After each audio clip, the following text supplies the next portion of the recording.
원하시는 승차권 종류를 타기 존나 힘드네. 카드가 고급지네.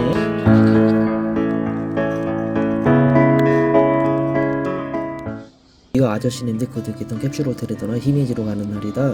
어제와 같이 오늘도 7층 욕탕으로 올라가 노천탕 느낌으로다가 뽕을 뽑았다. 어제 계셨던 친절하신 어르신이 오늘 아침에도 역시나 계셨다. 열심히 하고 계신다. 자꾸 내가 예비 백수라는 점을 까먹으나 아직까지는 아침형 인간 성공 중이다. 지금은 목욕탕이 없는 숙소에 있어 욕탕이 있는 숙소의 기억이 자꾸 아른거리고 허리가 아프다. 겨울에는 원래 버짐이 피기 전까지 로션 안 바르지만 공짜인 만큼 무자비하게 온몸에 발랐다. 숙소로 옮기고 나서부터는 화장품 바르는 횟수가 굉장히 줄어들고 있다. 버짐은 없다. 체크아웃 시간은 10시고 5분만 늦어도 추가 요금을 내야 해서 미리 체크아웃을 시작했다. 그리고 캐리어는 카운터 옆에 그대로 두고 여행 일정을 짜러 근처 카페로 향했다. 도쿄에서 지낸 캡슐 호텔보다는 나은 것 같았으나 침실이 너무 더럽고 시끄러웠다. 이틀간 너무 열심히 걸어서 그런가 나의 애착 신발이 스티로폼이 보이기 시작했다. 아이씨 5시에 돼가지고 비면서 간밤에 취객이 있었는지 숙소가 많이 어수선해서 잠을 많이 자지 못했다. 카페인이 간절했다. 근데 해외에 나오면 항상 느끼는 것이 카페랑 편의점 찾기가 생각보다 너무 어렵다. 맥도날드 사람 많다. 가장 좋아하는 글로벌 레스토랑에 들어갔으나 핫케이크가 없어서 바로 나와버렸다. 어제 우동을 먹으러 열심히 휘다녔던 길인데 이제는 우동은 가장 싫어하는 음식이 됐다. 나에겐 아직 스타벅스에서 샌드위치까지 먹는 거는 아침을 먹어야 해서 일본의 최고 카페 프랜차이즈 도토로로 향했다. 맛은 모르겠다. 여행을 하면서도 자금을 모아야 하기에 인터넷이 잘 터지는 곳이 필요했다.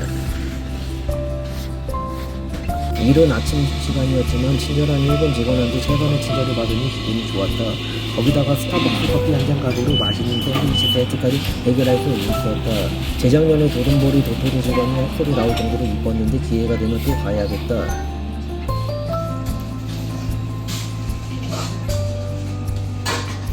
$820엔짜리 세트가 나왔다. 아쉽게 콘센트는 없었지만 샌드위치의 맛 아주 스바라시했다.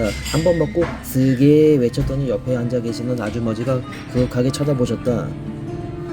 한국에서는 흡연석이 굉장히 협소한데 일본은 흡연에 대해 아주 관대한 것 같았다. 남자는 지도가 안 되네.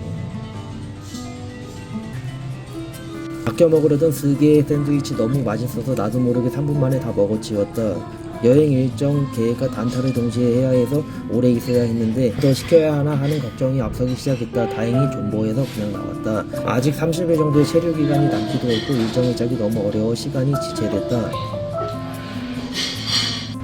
카페에 들어간 지 3시간 30분 만에 탈출할 수 있었다. 물론 밑절도 해냈다. 쓰기에 간사이 패스와 히로시마 패스가 5만원 밖에 차이가 안 나 엄청난 고민을 했다.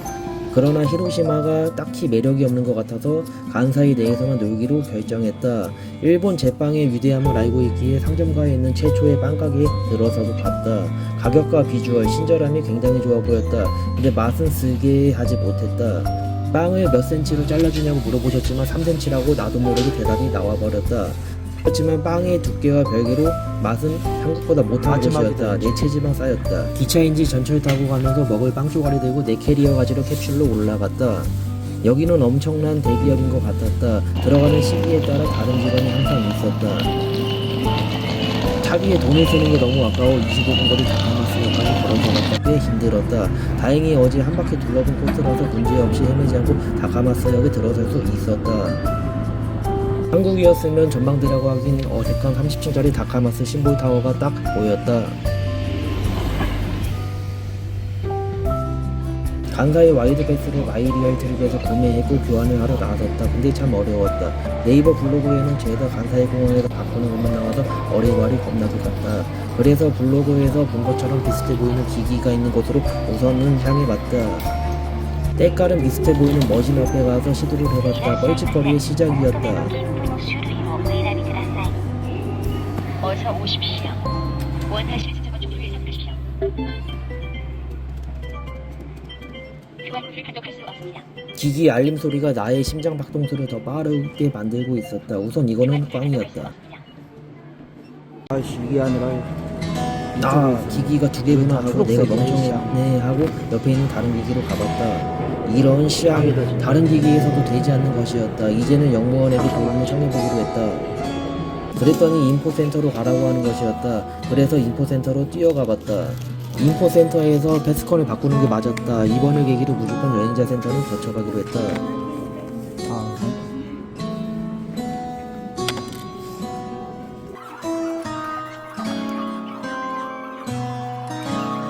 그것 20분간의 때문에 뻘짓을 통해 간신히 얻어낸 계속 개찰구에도 이거 카드 안 전리품이었다. 들어가가지고 20분 낭비했네. 안와 이번에는 그거 영무원이 넘어오시네. 혐한자가 패스컨을 개찰구에 오카야마는 집어넣어서 오번. 시간 벌었다. 뻘짓이었다. 이거는 출발아.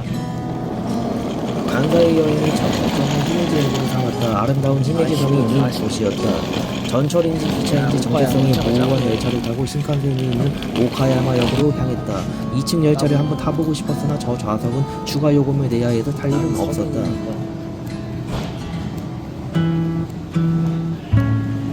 15km 캐리어와 10km 배낭을 메고 1시간가량 돌아다니니 체력이 빨리 소진되었다.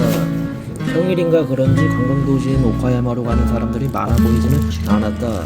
아까 사온 빵 조각이 드디어 첫 개시를 해봤는데 밀가루 떡 자체였다. 그렇지만 다 먹었다. 드디어 수많은 스트레스를 뒤로하고 홀가분하게 오카야마역으로 향할 수 있었다. 일본답게 연착 없이 바로 출발해 이제는 히메지로 가는 방법을 찾아 나섰다. 5분 정도 흘러 오카야마역에 도착할 수 있었다. 나도 모르게 하차에 당실이 많아졌다. 오는 동안 블로그에서 티켓 끊는 방법을 찾아봤는데 역시나 여기서 하는 건 안 보였다. 우선 실전에 부딪혀보기로 하고 무거운 마음으로 신칸센에 갔다. 신칸센인가?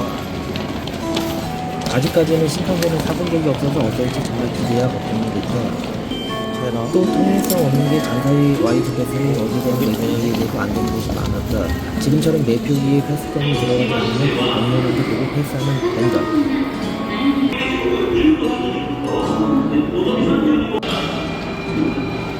열차가 다니는 곳에 매표가 있다는 것을 보고 올라가는데 이런 시향 없었다. 다시 내려가야지. 다시 내려와서 침착하게 유튜브에서 본 영상을 참고해서 차근차근 따라가 봤다. 근데 안 되는 것이었다. 기기를 잘못 찾아간 것 같아서 기기 모습을 다시 확인해 봤다. 연병 떨어졌네. 연병 떨어졌어. 그런 곳에 위치한 내표기로 가서 신경전 지정사를 뽑아주기로 했다. 특별해 보이는 내표기 앞으로 가서 처음부터 유튜브 찾아보고 차근차근 따라해봤다. 어디? 패스컨을 먼저 넣고 발권을 시도해보니 아주 스무스하게 진행할 수 있었다.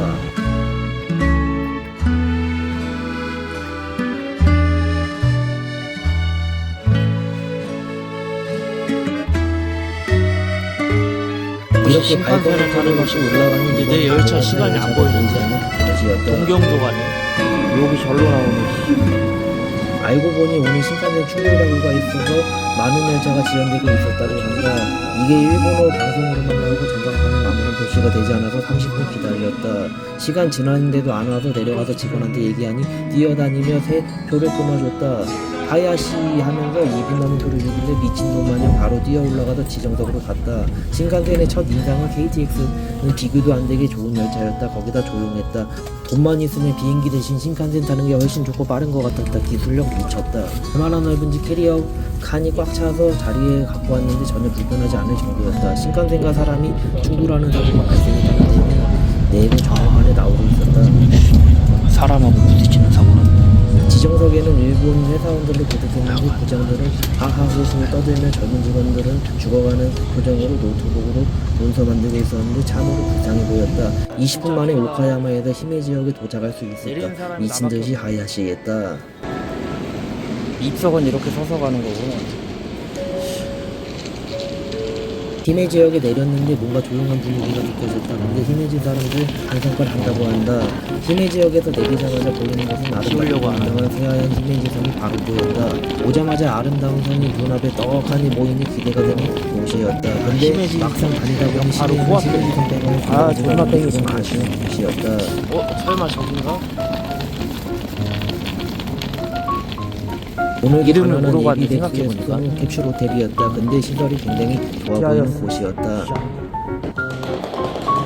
그거와 별개로 캡슐에 들어가는 과정은 조금 아쉬운 이런 거 숙소였다. 처음 보네.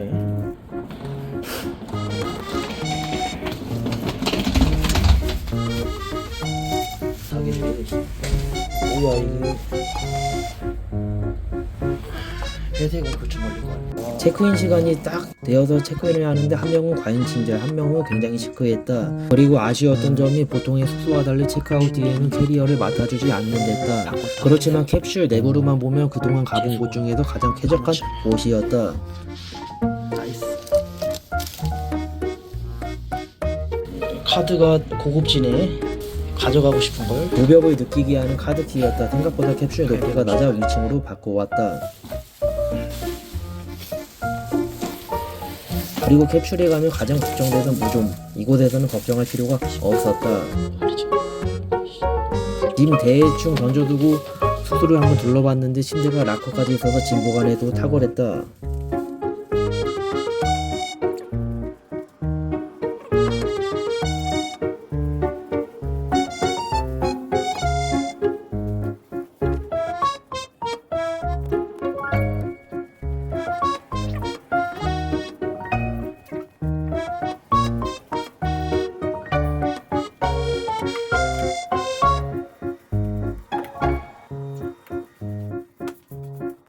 육 6층에는 공용 공간, 5층에는 코인 락커가 있었다. 6층은 생각외로 항상 사람들로 가득 찼다. 야카야인지 식당인지 6층에 있었는데 저기는 들어가 보려다가 용기가 없어 포기해버렸다.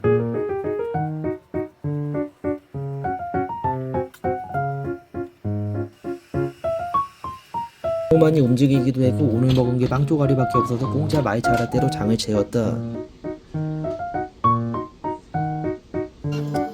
아이스로 뽑았는데 양이 너무 조금 나와서 2번 뽑았다. 이게 너무 뜨거웠다. 이상한 상황이었다. 알고 보니 얼음 먼저 벗어 부어 먹는 스타일이었다.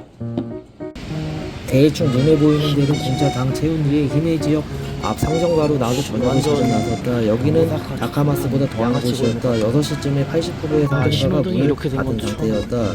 상점가 자체는 굉장히 큰 편에 속하는 것 같았는데 실속이 정말 없는 곳이었다. 1200엔에도 안 먹는 집이면 얼마나 맛이 없는 거지. 내가 일본에서 제일 좋아하는 마트 마감떨이가 시작되고 있나 눈에 보이는 마트로 한번 들어가 봤다. 사람이 안 다녀도 아직까지는 폐점 시간까지 꽤 남은 상태라 마감떨이는 일부만 진행하고 있었다.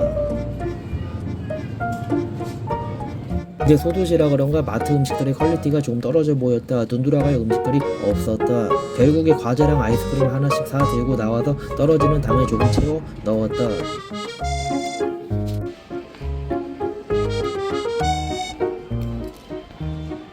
역시나 오늘도 홀로 고독하게 아름다운 거리 거닐었다. 더욱 내가 초라해지는 저녁이었다. 그나저나 히메지는 히메지성 원툴이지만 거리 자체는 굉장히 아름다운 장소였다. 쓰게 아 미쳤다.